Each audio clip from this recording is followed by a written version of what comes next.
istiqomah. Waktuna sholat, waktuna puasa, kadang-kadang sholat subuh disatuin dengan sholat zuhur. Jadi 6 rakaat ya, 6 rakaat gitu kan. Kewajiban orang tua terhadap anak itu ada berapa? Ada 3. Itu kan di dalam kitab Tanbihul Ghafilin, kewajiban orang tua itu ada 3. Yang pertama apa? Ayyuh Shima Isma. Jadi harus memberi nama yang baik.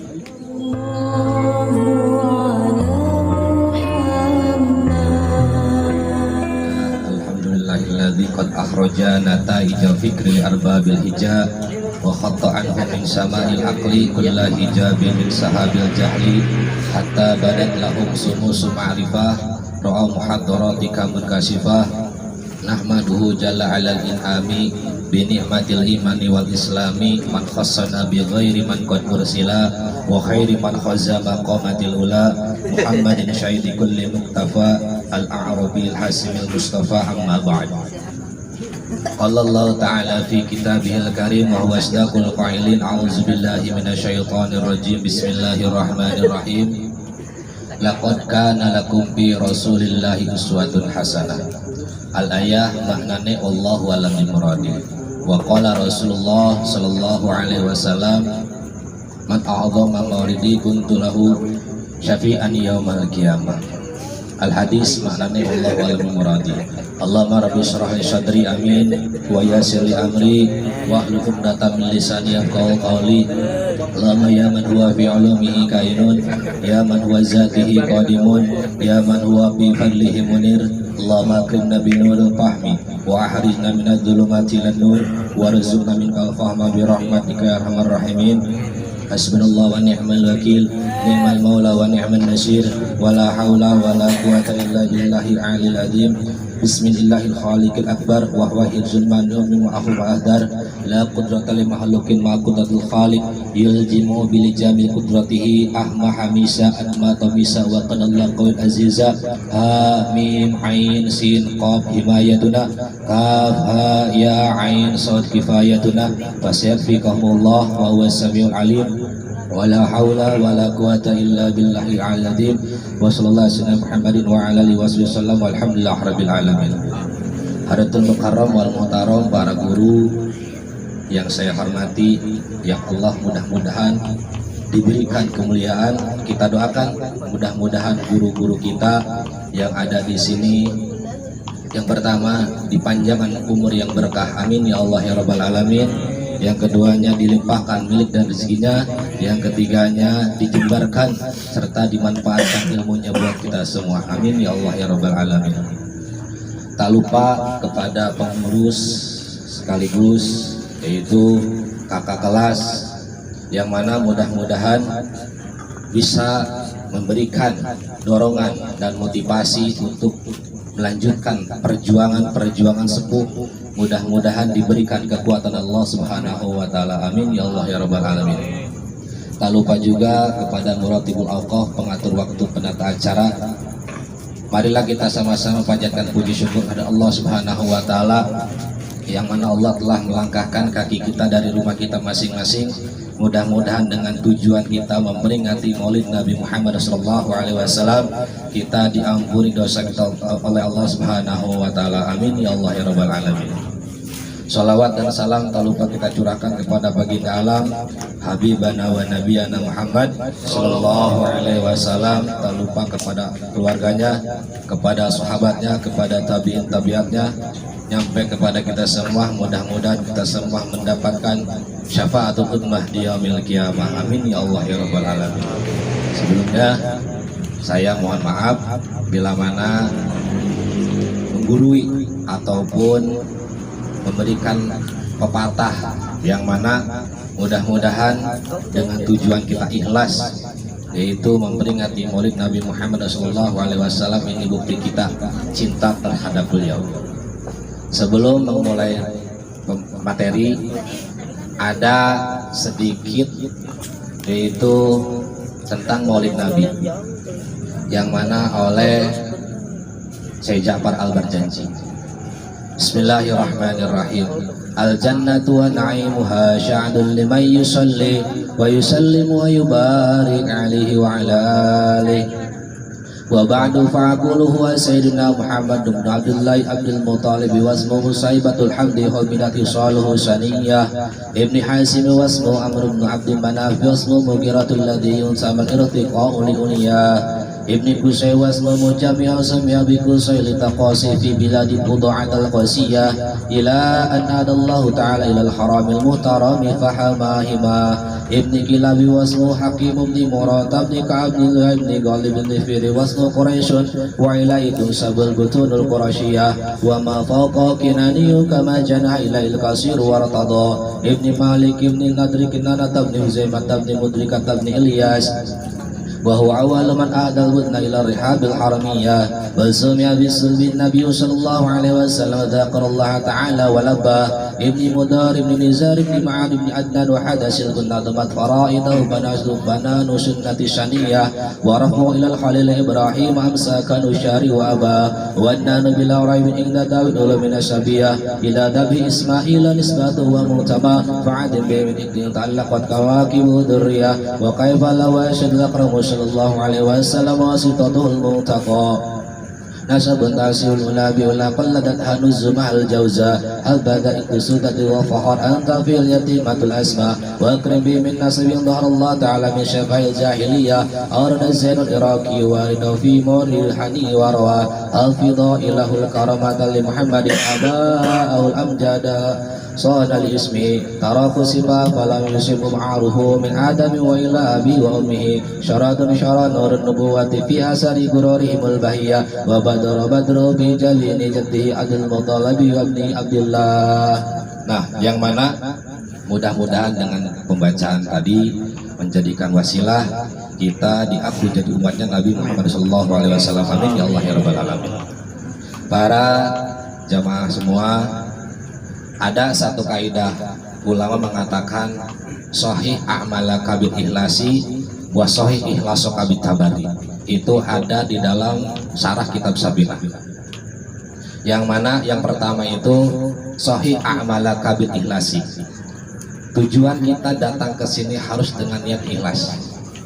Itu harus dengan niat yang ikhlas. Karena kalau kita tidak ikhlas, kita tidak akan mendapatkan apa yang disebut namanya pahala. Maka niat pertama, meskipun kita sambil kedinginan, sesungguhnya kurang memuaskan, tempatnya kurang nyaman, dengan tujuan ikhlas, insya Allah akan mendapatkan pahala buat kita semua. Amin ya Allah ya Rabbal Alamin. Lalu wasohi ikhlasoka bit tabari. Ternyata ikhlas saja tidak cukup. Ikhlas saja tidak cukup, jadi artinya bin tabari harus dengan cara lulubaran, artinya harus dengan ridho. Ikhlas harus ketemu dengan ridho.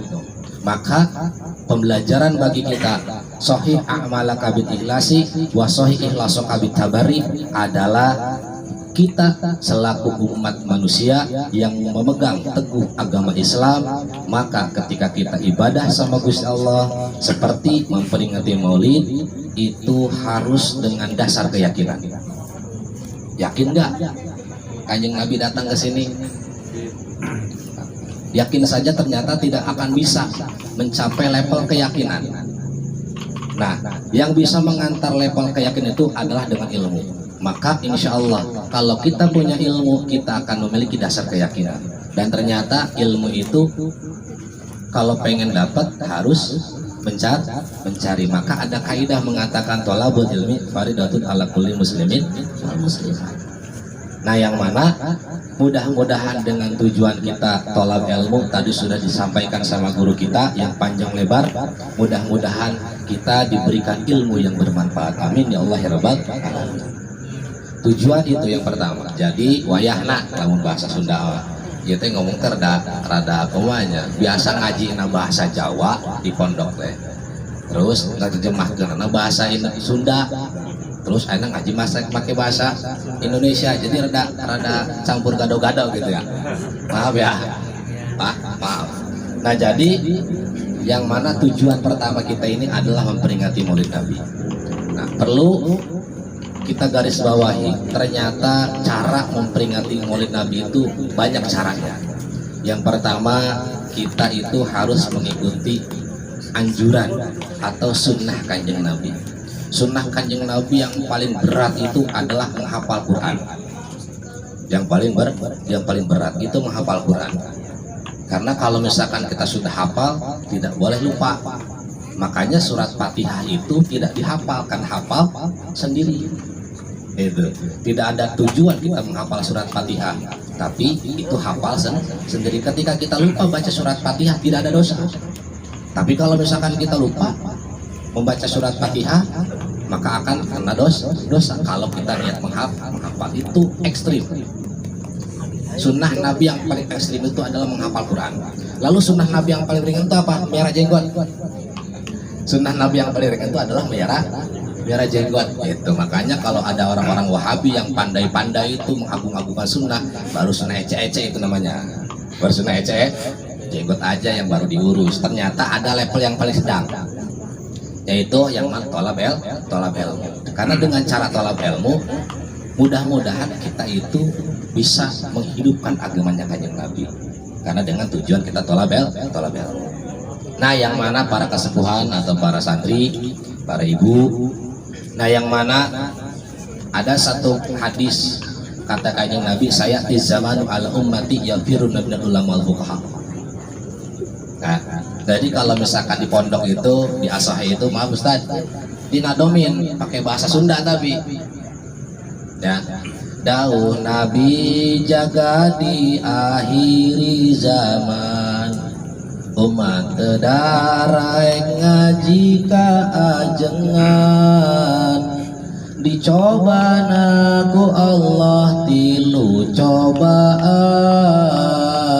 kahijina jalma maut teu imana, kadua nadilaan berkah kasabna, sabab teu apa kana ilmuna, katiluna dicoba ku sultan zalim, bengan jalma osok ngajauhan alim. Allahumma sholli wa sallim ala sayyidina wa maulana Muhammadin, adada ma bi'ilmillahi salatan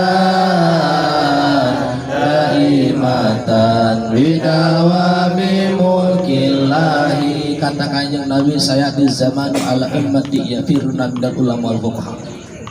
Akan hadir di hiji zaman, nanti di akhir zaman orang-orang itu akan kabur, meninggalkan para ulama.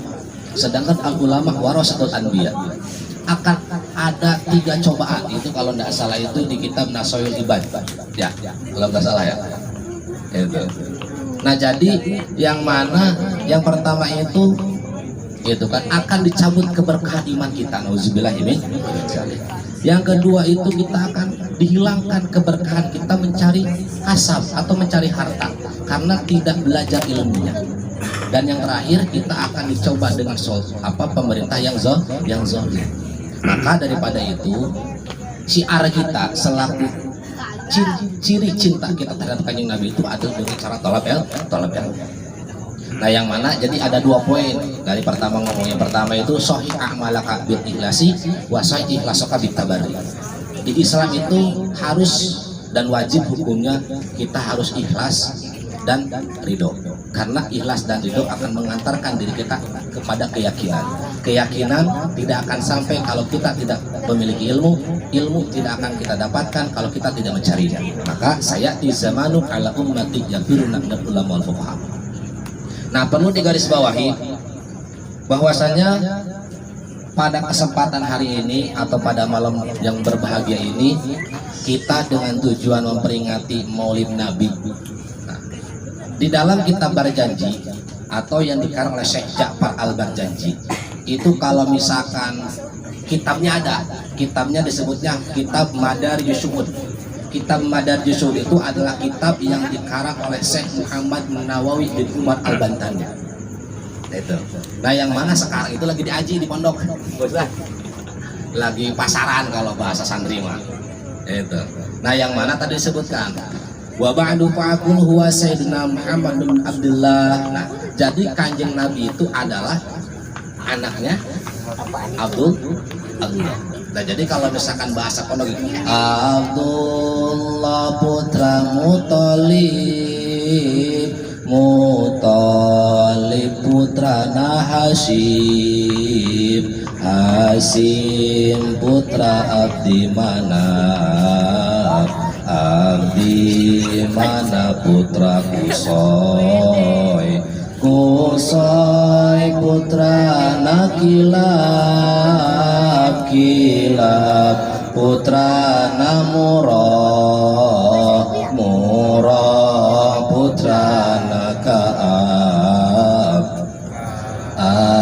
putra Lu'ay, Lu'ay putra Ghalib, Ghalib putra Pihir, Pihir putra Malik, Malik putra Nador, Nador putra Kinana, Kinana putra Huzaimah, Huzaimah putra Mudrika, Mudrika putra Ilyas, Ilyas putra Mece langsung, Mece dewa. Padahal sudah ada ini tadi kita berjanji. Jadi tinggal diapalkan sebetulnya ya. Nah jadi Ilyas putrana monggo satu pan tadi. Ilyas putrana Mudor, Mudor putrana Nizar, Nizar putrana Ma'ad, Ma'ad putrana Adnan. Apal tuh? Kanu katilu apalkeun silsilah Kanjeng Nabi. Kalau ndak bisa apal ini nih diapalin dipoto. Jadi balik dari sini ke rumah tuh ya sambil ngapalin silsilahnya Kanjeng Nabi. Jadi jangan dulu cari di Google, kalau ada di kitab mah gitu ya. Nah, jadi yang mana perlu kita ketahui ketika Kanjeng Nabi lahir ke alam dunia, nah itu tidak sembarangan. Tidak sembarangan. Jadi Kanjeng Nabi itu nurnya itu dititipkan ke Nabi Adam. Nabi Adam dititipkan ke rahimnya Siti Hawa sampai ke Abdullah. Sampai ke Abdul nasabun tasibul ula bihulahu qalladat hanuzu mahal zauzahu. Nah jadi Kanjeng Nabi itu dari Nabi Adam ke Siti Hawa lalu ke Abdullah, istrinya siapa? Siti Hawa. Siti ya? Siti? Bener tuh. Nah ini meragukan nih jawabannya. Abdullah itu memiliki siapa istrinya? Siti.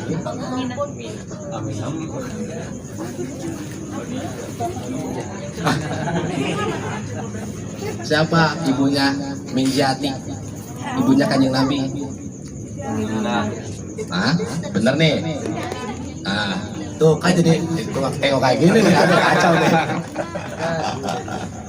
Nah jadi dari ramanya Kanjeng Nabi ke ibunya Kanjeng Nabi itu memiliki rundayan dengan tali pernikahan yang sah.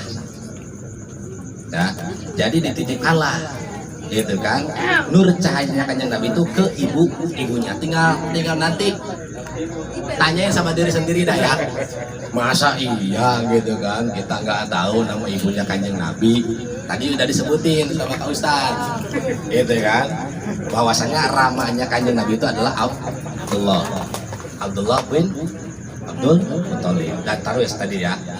Nah jadi yang mana ketika di alam rahimnya, gitu kan. Nah itu Siti Aminah, kan, ya. Jadi keceplos. Nah, jadi dari rahimnya itu sudah memiliki keunikan yang jelas. Artinya semua manusia, terutama bagi kaum perempuan, itu merasa cemburu. Tidak ada yang tidak cemburu. Kenapa bisa cemburu? Karena melahirkan sesosok Nabi akhir zaman. Itu. Lalu setelah Kanjeng Nabi lahir, nah setelah Kanjeng Nabi lahir itu, yang mana dibawa masuk oleh pamannya ke dalam Ka'bah. Ini ada di kitab ini. Nah, lalu setelah Kanjeng Nabi umur 3 bulan, jadi Kanjeng Nabi umur 3 bulan itu sudah bisa berdiri dengan kakinya sendiri. Coba bayangin anak kita nih. Dah. Kapan waktunya, umur berapa bulan anak kita sudah bisa berdiri dengan tegak dengan kakinya sendiri. Nah, Kanjeng Nabi itu waktu umur 3 bulan. Ya. Nah, lalu Kanjeng Nabi waktu umur 5 bulan itu bisa berjalan. Nah, coba pertanyaan ibu, umur berapa bulan anak kita bisa jalan? 10 bulan ya, 10 atau 11, paling lama 1 tahun. Nah, Kanjeng Nabi itu cuma 5 bulan. Cukup dengan waktu 5 bulan Kanjeng Nabi sudah bisa berjalan. Itu yang kedua. Yang ketiga, waktu umur 9 bulan Kanjeng Nabi itu sudah bisa berbicara dengan bahasa yang fasih. Nah, anak kita, nah gitu dah, ya. Kapan bisa bicara dengan bahasa yang fasih? Anak saya aja waktu baru umur 11 bulan masih ngomongnya cuma 1 kalimat, Baba. Itu nama panggilan saya. Baba itu bukan ngikutin tren-tren anak orang lain. Baba itu singkatan, Bapak Abdul Basit gitu. Jadi nggak ngikut-ngikutin gitu ya. Jadi memang kebetulan ngepas aja gitu. Kebetulan. Nah, jadi ketika Kanjeng Nabi itu kan waktu umur 9 bulan sudah bisa mengucap atau berbicara dengan bahasa yang fasih. Nah, perlu kita garis bawahi, ternyata Kanjeng Nabi itu adalah manusia, yaitu kan sama seperti kita yang sudah tadi dijelaskan, namun yang memiliki keistimewaan. Jadi inti daripada kita mau di sini itu apa? Jadi yang pertama itu kita bisa mempertahankan sunnahnya Kanjeng Nabi. Ada satu kaidah mengatakan, atau satu hadis mengatakan, Arba'un min sunanil mursalin. Ada 4, ya, ada 4 sunnah daripada Kanjeng Nabi. Yang pertama al-haya, memiliki sifat malu, malu terhadap melaksanakan maksiat, malu terhadap meninggalkan perkara yang diwajibkan oleh Gusti Allah. Merasa malu. Oh, waktu nak sholat, waktu nak main, waktu nak makan, waktu nak tidur. Jadi manusia yang normal saja. Jadi jangan waktunya tidur dipakai gadang.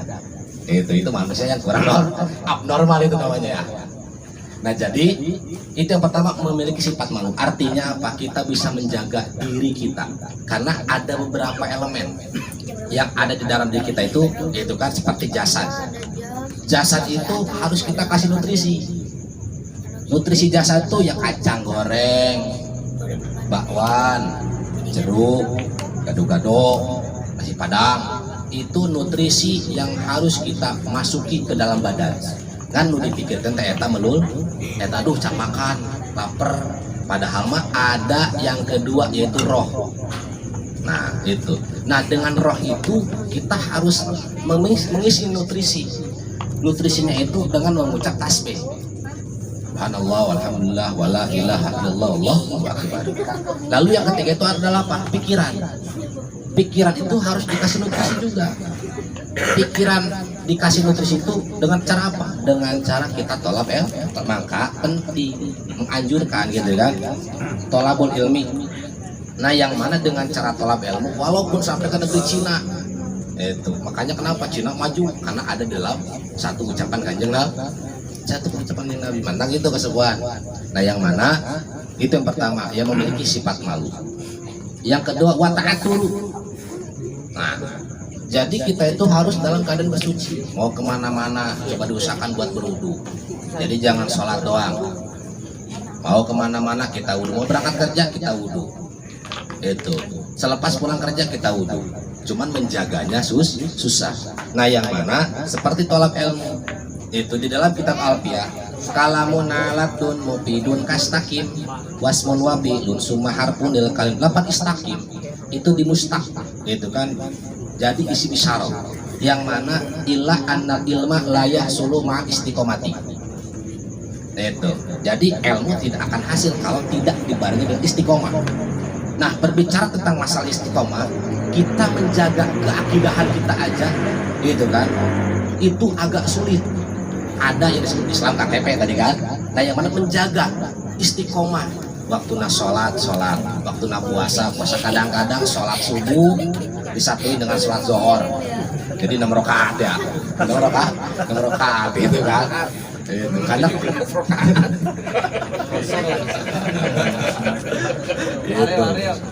Nah, kadang-kadang karena kan bangun pagi gitu kan, kita langsung berangkat kerja atau langsung berangkat sekolah, lupa tuh belum sholat subuh. Sekarang itu nanti habis zuhur gitu ya. Nah itu, jadi wata'atul, kita harus menjaga kesucian, baik kesucian hati, kesucian jiwa, kesucian pikiran. Yang ketiga wasiwak. Nah, jadi berbicara tentang siwak, itu kan itu adalah perkara yang harus kita pakai ilmunya lagi. Lalu yang terakhir itu nikah. Nah jadi ada kewajiban orang tua nih. Di sini kan ada orang tua dan ada anak-anak dan ada remaja. Kewajiban orang tua terhadap anak itu ada berapa? Ada 3. Itu kan di dalam kitab Tanbihul Ghafilin, kewajiban orang tua itu ada 3. Yang pertama apa? Ayyuhsina isma. Jadi harus memberi nama yang baik. Lahir di bulan Agustus karena Agus. Lahir di bulan Juni karena Juni gitu. Lahir di bulan Oktober karena si Okta gitu kan. Karena mengikuti perkembangan zaman. Lahir di bulan Februari namanya Perdi gitu kan. Lahir di bulan Januari Januar kan gitu ya. Padahal kita sudah diajarkan dengan agama Islam sendiri. Jadi nama pertama yang paling baik itu memakai nama Abdul. Disandingkan dengan si Asmaul Husna. Jadi Abdurrahman, Abdul Rahim, Abdul Ghani, Abdul Basit. Nah, itu Abdul. Jadi yang pertama itu memiliki nama yang baik. Lalu yang kedua itu nama yang baik itu diambil dari nama Kanjeng Nabi Muhammad. Nah, pertanyaan, kita kan memperingati Maulid Nabi Muhammad Shallallahu Alaihi Wasallam. Pertanyaannya simpel, ada berapa nama Kanjeng Nabi? Yang tahu tuh Ahmad dan Muhammad ya. Kalau nggak Ahmad ya Muhammad. Ternyata di dalam kitab Dalailul Khairat nama Muhammad itu ada 201 di dalam kitab Dalailul Khairat.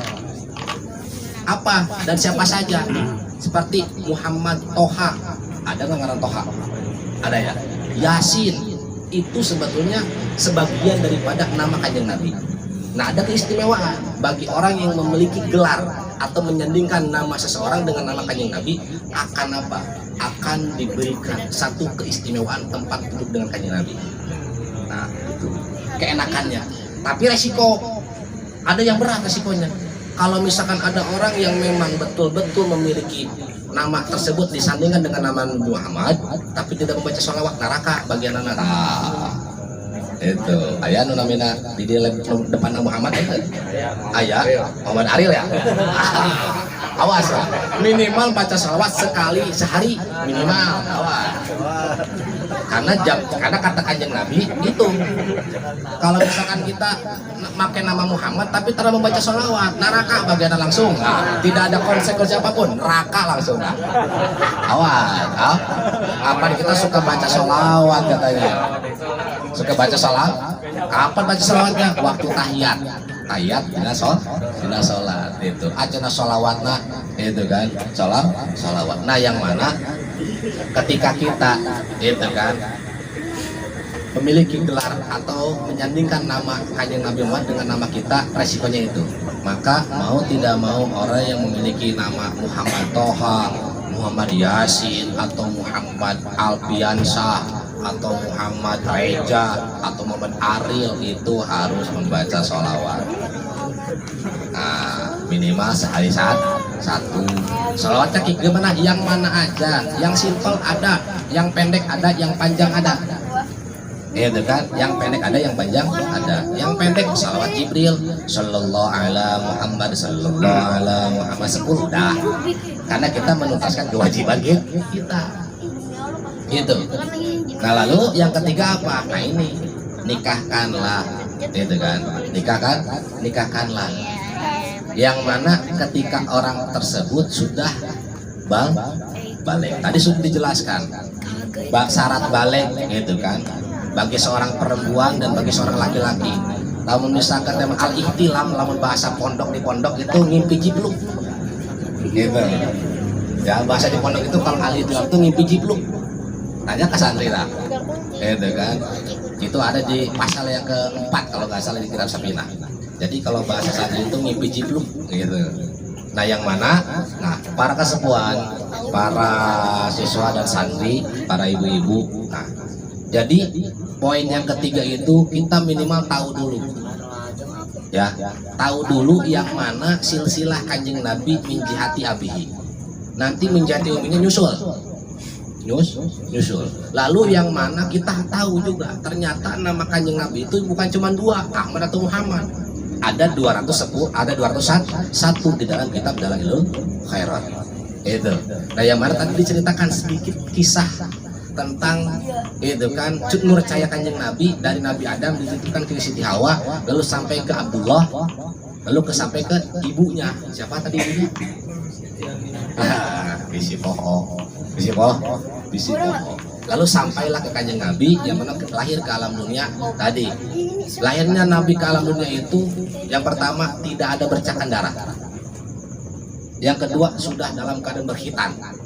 Itu kalau tidak salah ada 11 nabi, ada 11 orang yang ketika lahir ke alam dunia sudah dalam keadaan berkhitan.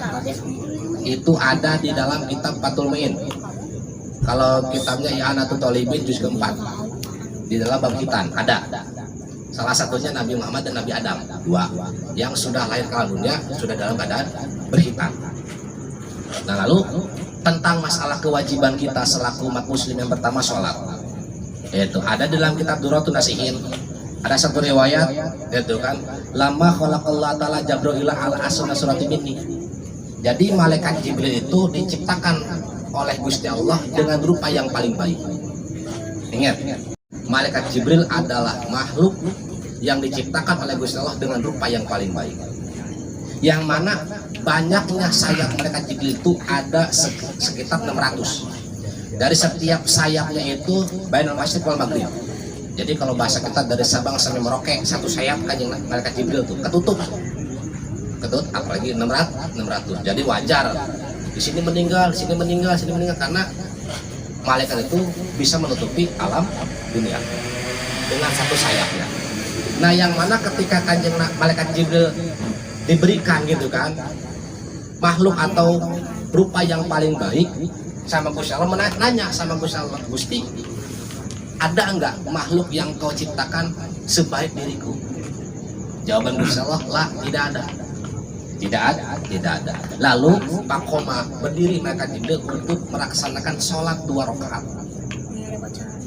Dengan apa tujuan? Dengan arah-arah syukur terhadap Gusti Allah karena diberikan nikmat. Nah ini. Jadi kalau kita mendapatkan kenikmatan yang diberikan oleh Gusti Allah, kita suka syukur nggak? Kadang-kadang bohongnya. Kadang-kadang bohong. Itu lawan bahasa tai. Jadi gini. Jadi penyakit manusia itu cuma satu. Lupa. Enggak itu dilupain, tak itu lupa-lupa bohongan gitu. Jadi itu penyakit manusia. Penyakit manusia itu memiliki sifat lupa, dan kekurangan manusia itu memiliki sifat ngantuk. Jadi ada kekurangan, yaitu kan ada penyakit manusia. Nah yang mana ketika malaikat Jibril sholat 2 rakaat karena mendapatkan rasa nikmat dari Gusti Allah, mengucap syukur, itu kan. Nah jadi setiap 1 rakaatnya itu malaikat Jibril melaksanakan sholat sebanyak 20.000 tahun. 20.000 tahun. 1 rakaatnya itu ada di dalam kitab Durah. 1 rakaatnya itu malaikat Jibril melaksanakan sholat 20.000 tahun. Berarti kalau 2 rakaat 40.000 tahun. Itu kan. Lama faradho. Ketika malaikat Jibril sudah beres melaksanakan sholatnya, lalu Allah mengucap, Jibril, kelak nanti di akhir zaman akan ada satu nabi atau rasul yang mana Nabi dan Rasul itu adalah kekasih kaula yang diberkahi dengan kemuliaan, namanya itu Muhammad. Dan Muhammad itu kelak akan memiliki umat yang mana umatnya itu adalah umat yang lemah seperti kita. Maka ada keterangan la haula wala quwata illa billahi aliyil azim. Di dalam kitab Syarah Safinah, barang siapa orang yang mengamalkan lafaz la haula, mau nggak? Mau nggak satu amalan? Mau nggak? Nih, kata Imam Ibnu Abi Dunya, langsung sanadnya dari kanjeng Nabi. Gitu kan? Nah, yang mana man qala kulla yaumin, barang siapa orang yang ngucap setiap harinya la haula wala quwata illa billahi aliyil mi'ata marratin, 100 kali. Siap nggak? Siap nggak? Ngucap la haula 100 kali setiap hari. Tinggal bagi satu waktu sholat 20, subuh 20, asar 20, zohor 20, maghrib bisa 20, pas 100 gak? Maka lam yusibu pakrun abadan. Kata itu kan, lam yusibu, tidak akan terkena pakrun, kepakiran abadan selamanya. Jadi kalau kita tidak mau fakir, amalkan amal itu, amalkan lapan itu, kata Imam Ibnu Abi Dunya.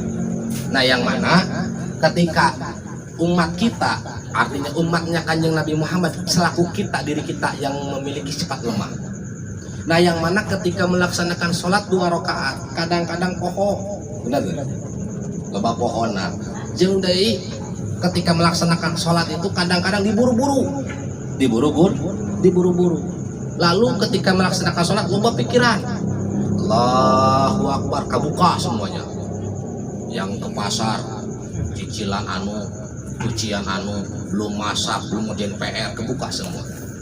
Karena kita melaksanakan sholat 2 rakaat, gitu kan. Nah, yang mana ternyata Jibril, sholat umat Nabi Muhammad itu lebih saya cintai ketimbang sholat. Bayangkan, sholat kita 5 menit, kebanyakan ya. Serokatnya berapa menit? Biasanya 2 menit ya? Gak nyampe. Sholat kita 2 menit gak nyampe.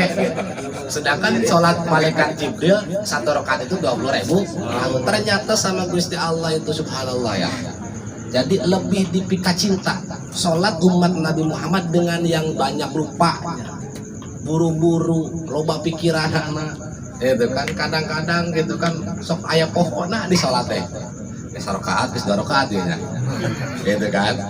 Ternyata lebih dipika cinta sama Gusti Allah ketimbang sholatnya malaikat Jibril. Lalu malaikat Jibril protes, kenapa Gusti? Kalau umatnya Nabi Muhammad sholat 1 rakaat 2 menit pun kurang katanya. Saya 1 rakaat itu 20.000 tahun, kenapa saya bisa kalah? Ternyata kata Gusti Allah, sholatnya umat Nabi Muhammad itu kusabab diperintah sama kaula. Sedangkan sholat kamu itu tidak diperintah sama kaula tuh. Jadi ada kewajiban. Nah, poin intinya kita melaksanakan, memperingati Maulid Nabi Muhammad SAW, meneladani akhlak Rasulullah. Kita meneladannya yang simpel aja, sholat dah gitu. Kayak berjamaah gitu. Syukur-syukur harus berjamaah, yang penting jangan ditinggal, karena ada ibadah yang boleh dilakukan di mana saja dan kapan saja. Tapi ada yang ibadah yang sudah ditentukan waktu dan tanggalnya, tempatnya oleh Gusti Allah, seperti ibadah haji. Ibadah haji kemana, ke Semarang nggak bisa. Ibadah haji ke Condet nggak bisa. Ibadah haji itu adanya di Mekah dan waktu tanggal 8, 9, 10 Dzulhijjah. Nggak bisa.